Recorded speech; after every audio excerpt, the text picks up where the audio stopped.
내 삶의 일부분이 또 지나갑니다. 그리스도인으로서 세상과 접하며 산다는 것이 썩 그리 쉽지만은 않습니다.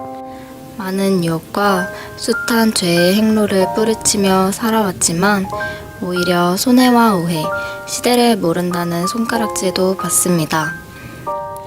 마음의 상처와 지친 발걸음이 향한 곳은 두세 사람이 혹은 열이 백이 예수님의 이름으로 모인 교회입니다. 그곳에서 성도들의 간증과 삶을 보며 그리스도인은 모두 이방인과 나그네 같은 하루하루를 보냄을 알았습니다. 그럼에도 성도님들은 주께서 원하시는 그 길을 고집스럽게 걷습니다.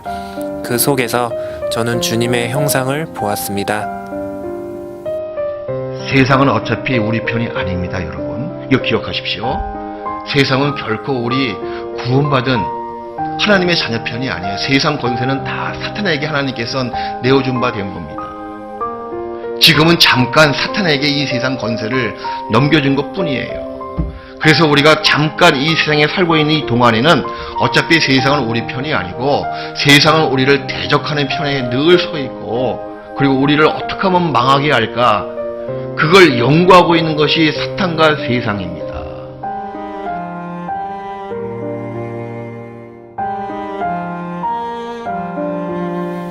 교회 안에서 내 생각, 내 의지, 내 욕망, 나 자신을 부인하며 순종의 길을 택한 성도님들을 봅니다.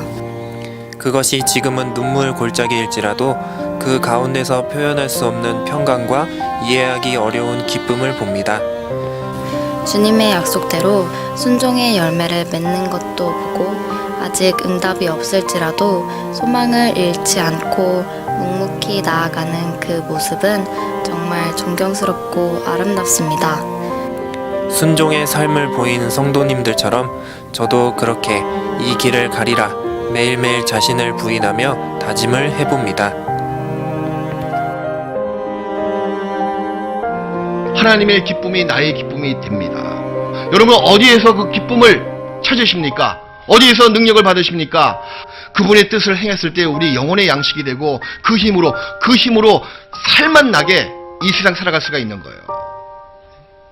밖으로 복음을 전하고 형제자매를 정말 귀하게 여기고 교회를 사랑하고 말씀에 순종했을 때 얻어지는 그 기쁨과 능력은 이루 말할 수가 없습니다. 신앙생활은 신명나게 해야 된다는 거죠.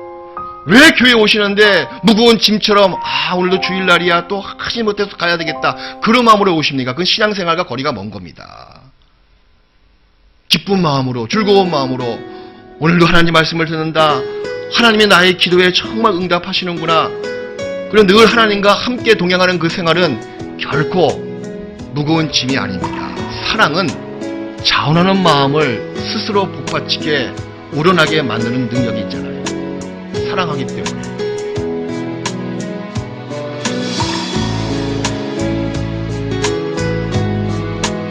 소리 없이 다가오는 계절처럼 내 속사람은 점점 주님만을 향하고 그의 계명을 사랑하는 그리스도인이 되어갑니다.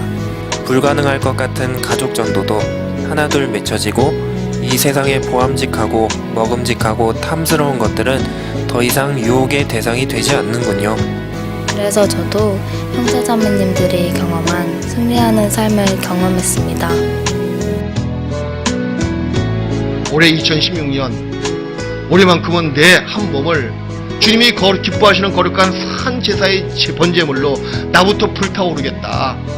내가 불타올랐을 때 구역이 불타오르고, 구역이 불타올랐을 때 교구가 불타오르고, 교구가 불타올랐을 때 우리 중랑교회가 한국교회의 가장 으뜸되는 교회로 불타오를 겁니다. 저는요, 이 교회 올 때 내 저 서울 중랑교회 가서 내가 성공해야지 그런 마음 없습니다. 저는 성공하기 위해서 온 거 아니에요.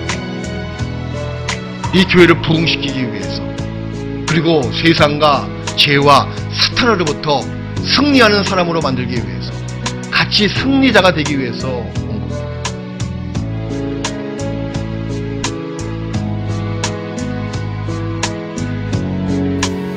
이 길이 저들 눈에는 미련하게 보일지라도 저는 주님 한 분만으로 행복합니다.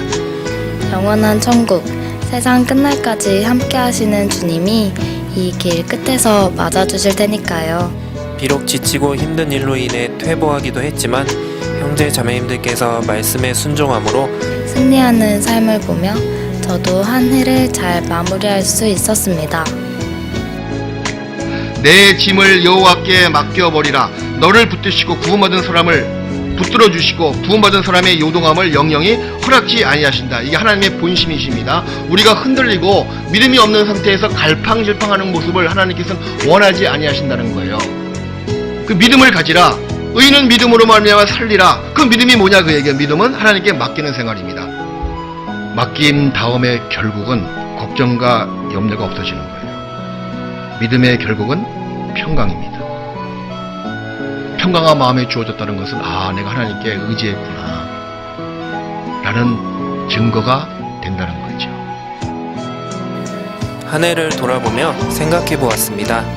내가 눈을 떠 있을 때는 교회 안에서의 시간보단 세상 속에 있었던 시간이 더 많이 있었습니다.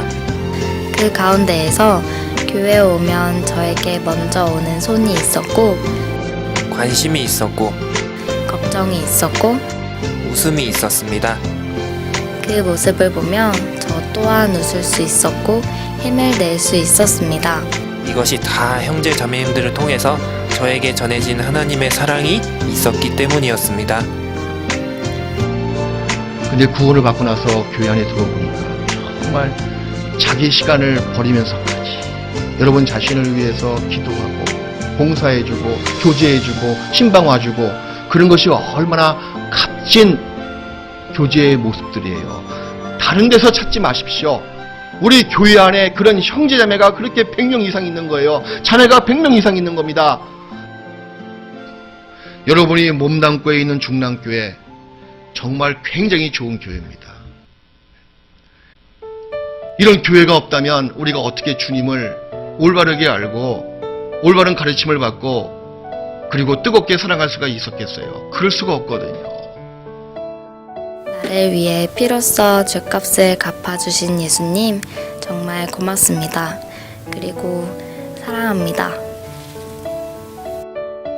우리 은혜의 샘에 누구나 나갈 수 있는 그리스도인들입니다. 그분의 자녀들이거든요. 은혜의 샘이 곳곳에 있습니다. 비록 우리가 연약하고 무지하고 어리석고 혹 죄의 때가 묻어 있도선 치더라도 주위에 은혜의 샘이 많이 있거든요. 각 구역 모임 교제가 있죠. 조모임이 있죠. 때마다 날마다 말씀이 증거하는 말씀이 있는 곳이 있잖아요. 그게 은혜의 샘입니다. 거기에 우리가 담대히 나가는 것이 필요한 거예요. 용기가 필요하다 그 얘기예요. 신앙도 호연지기, 용기의 마음을 가지십시오. 하나님을 바라보는 그 믿음은 약간의 용기가 필요합니다. 형제님, 자매님, 한 해 동안 하나님을 중심으로 은혜의 샘에서 함께 해주셔서 감사합니다. 그리스도인은 역시 그리스도인들과 함께하는 것이 세상에서 가장 행복한 순간임을 다시 한번 느낄 수 있었던 한 해였습니다. 하나님께서 2017년이라는 은혜의 샘을 허락해 주실지는 모르지만 허락해 주신다면 다시 한번 다 같이 승리하는 한 해를 보낼 수 있기를 간절히 소망합니다.